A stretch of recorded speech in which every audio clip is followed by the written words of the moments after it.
what drew me to working on the film was the possibility of working with RaMell Ross, who I believe will go down in the annals of history as being one of our most important filmmakers and makers and photographers to ever do it.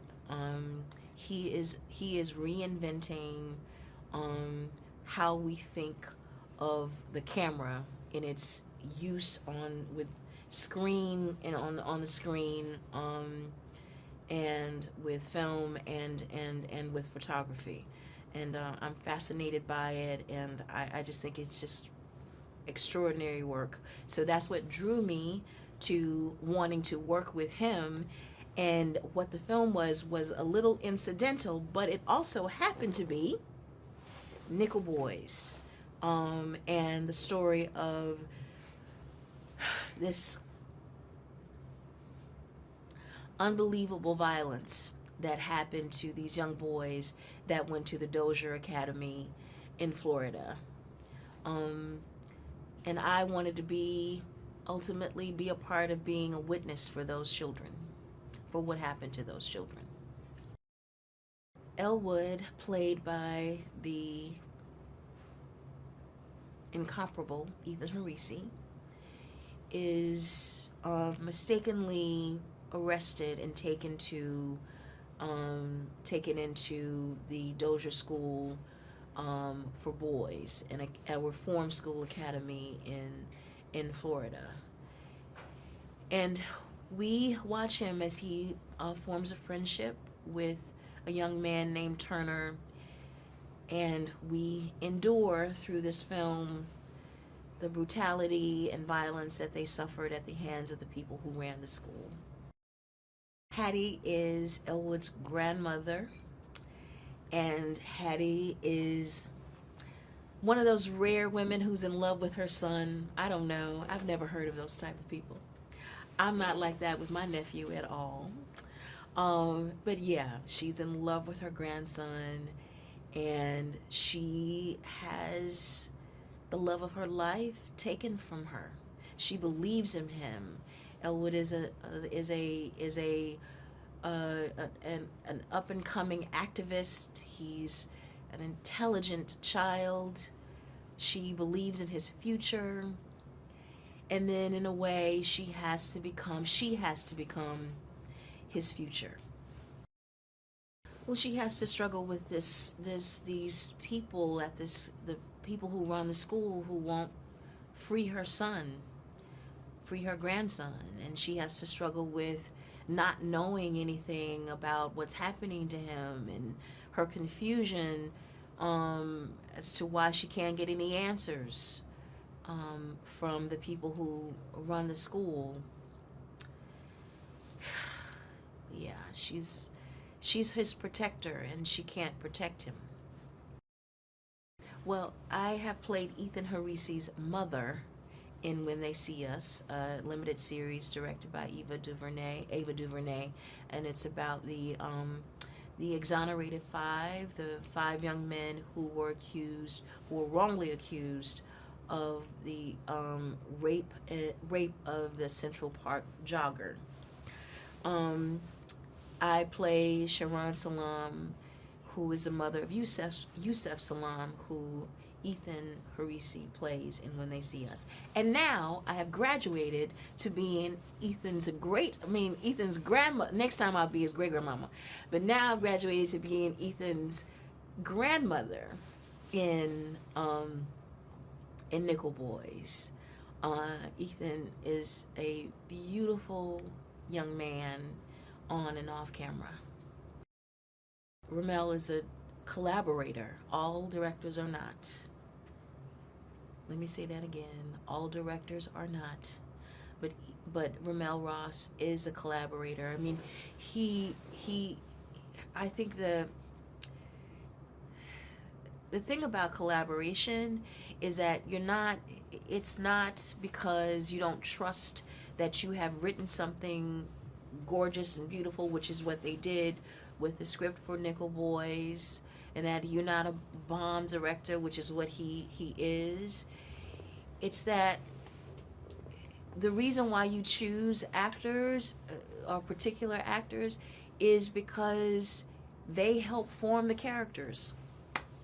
You can write something and then those words are in the mouth of your actor and they don't sound like they sound when you in your house writing by yourself. You know, it sounds different. And you know, RaMell is one of these as a director who is not rigid. He is aligned with the movements of the earth. So what I mean by that is if something goes wrong, he can make beauty out of that. If something is right, he can decide, yeah, it might be right, but it might not be the best thing. And because of that, he's very nimble. And it makes an experience on screen, on working with him, that is just delightful. You know, that's one of the reasons why I just dig RaMell so much, is because he is critiquing the use of the camera. And that might sound counterintuitive, considering the fact that in order to film things, you got to use a camera. But he believes, and rightfully so, that the camera has been a source of reinforcing negative images about Black Americans, particularly, have been a part of the project of reinforcing stereotypes and creating stereotypes. So I think from what I understand, his question is, how do I not do that? And telling a story about the brutality against Black American children and children in general, which is what happened at the Dozier School. How do I do that? And so his way to do that is to make us all a part of that. And the way to do that is to take away the gaze and make us participants in what happens. Well, you know, one of the challenges is that you have to act to a camera. You know, the biggest challenge for me is acting to a camera, with a camera. You know, for me, the joy of acting on screen, if it's fun, if you do it well, if it's great, if it's good. I'm running out of words. I'm sorry. You know, it is getting to work with another human being. You know, someone who can, you know, you can share something with. They can look at you and you have a response to that look. You can laugh with you, can fight with you, you know, all of those things. And a camera can't do any of those things. It is passive. All the wonderful things that you can actually do with another human being, you can't do that with a camera. So what I had to do is figure out how to do that. And I think the way to do that is not pretend that it's not a camera. Is to say that this is strange and hard. And I think, you know, that's what she felt. She couldn't communicate with her grandson. I think it's very meta, you know, for Hattie at least. I hope that audiences will feel a great deal of care for Turner and Elwood, and a desire and want for them to come out of that situation.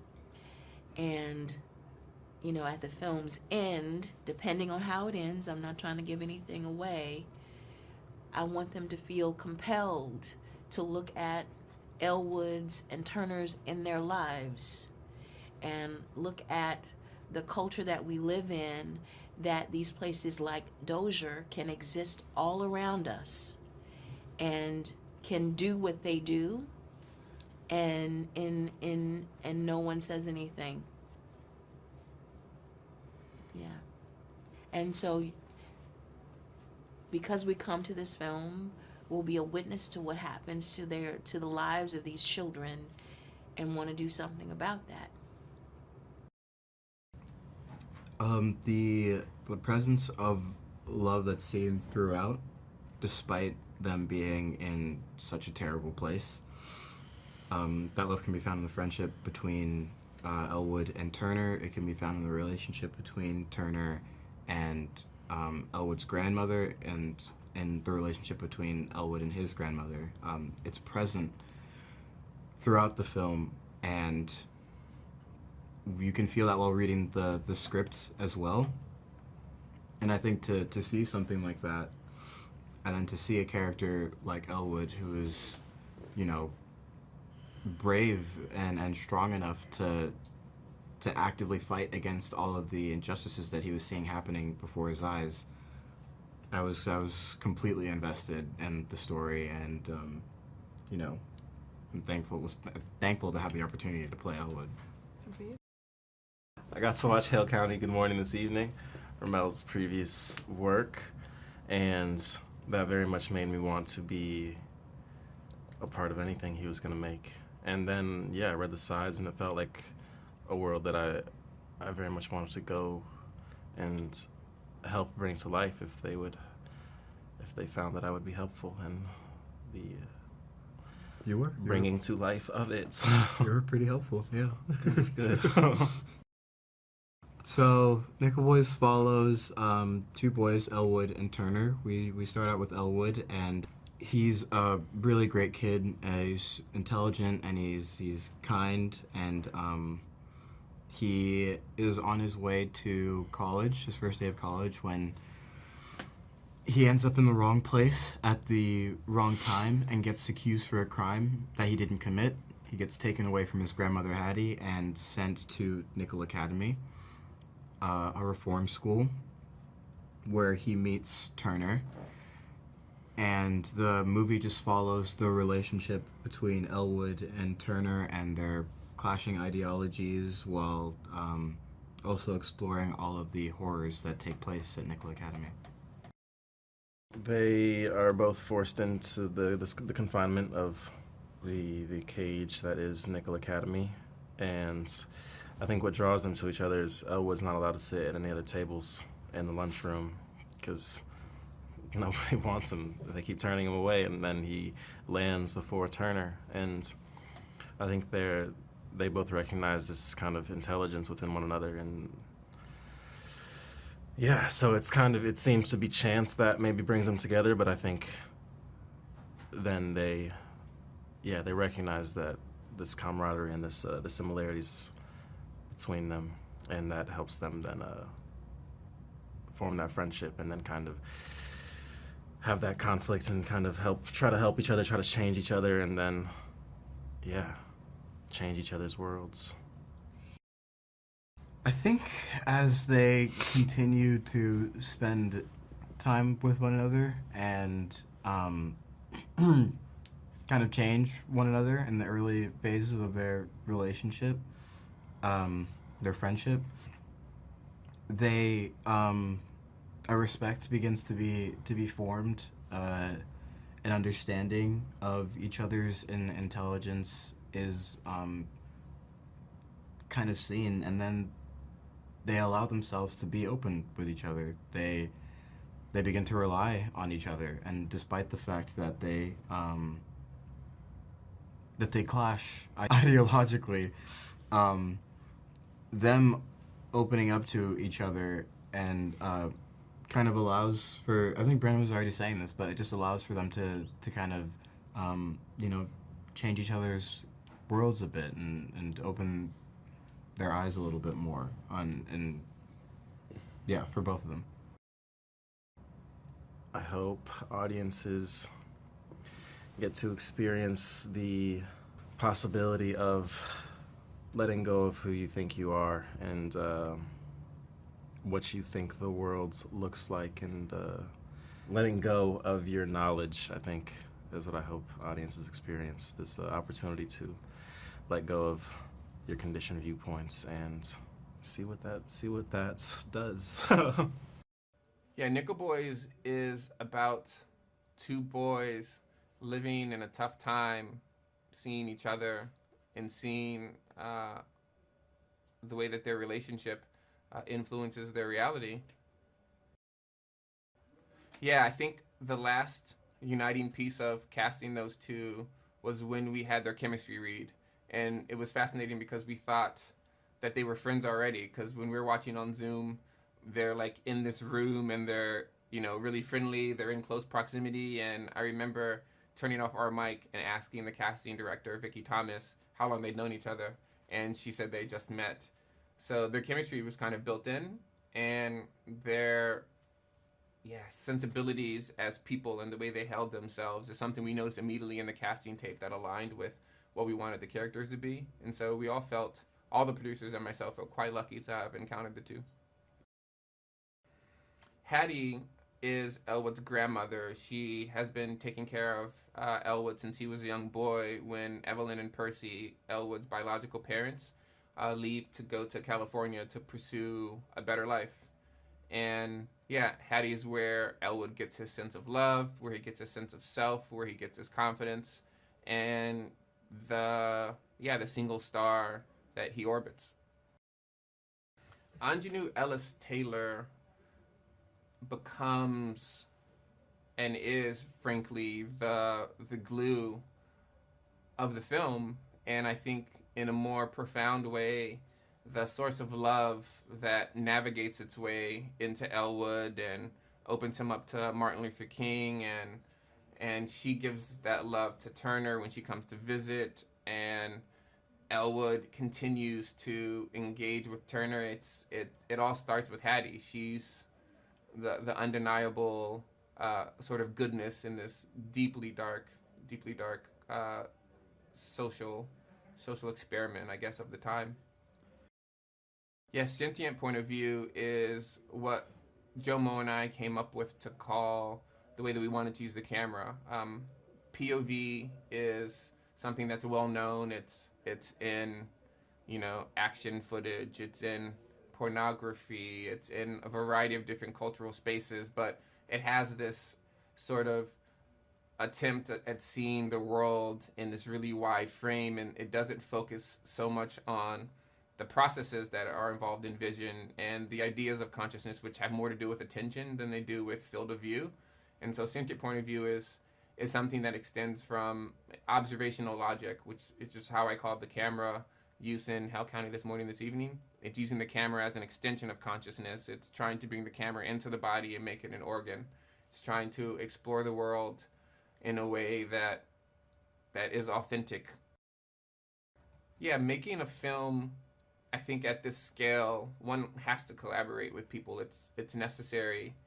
And I feel very fortunate to have had department heads who I could trust with the idea, and I knew we had similar values from longer conversations.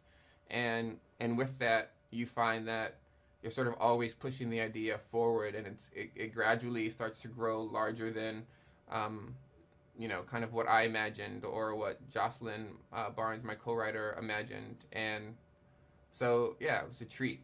It was a treat to work with these professionals. I think Nickel Boys looks at the world from someone who is optimistic fundamentally, and I think even Turner as a character is optimistic in his cynicism. He feels like he understands, and there's something we know to be fundamentally tragic about being in a time in which the system is so ubiquitously violent and oppressive that it's not even something you think about every day. It's something that underpins almost all relations and all possibilities.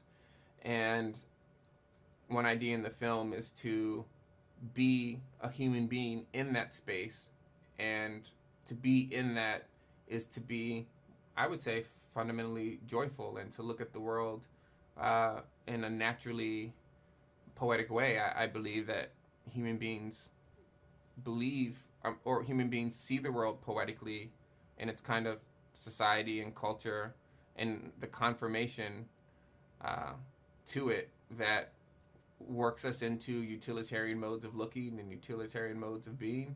And so if you don't overemphasize the tragedy of society, to me the opposite, or the default, is poetry, especially when it's time-based and it's looking. I hope audiences are, I don't think I hope that audiences take away anything. I think I hope audiences come to the film willing to open themselves up to an experience, that they're capable of letting themselves go and kind of letting go of or asking the security guards of the mind to allow for an experience to come in slightly more unfiltered than it normally is. And if that happens, I imagine that there's something to be gleaned that's moving.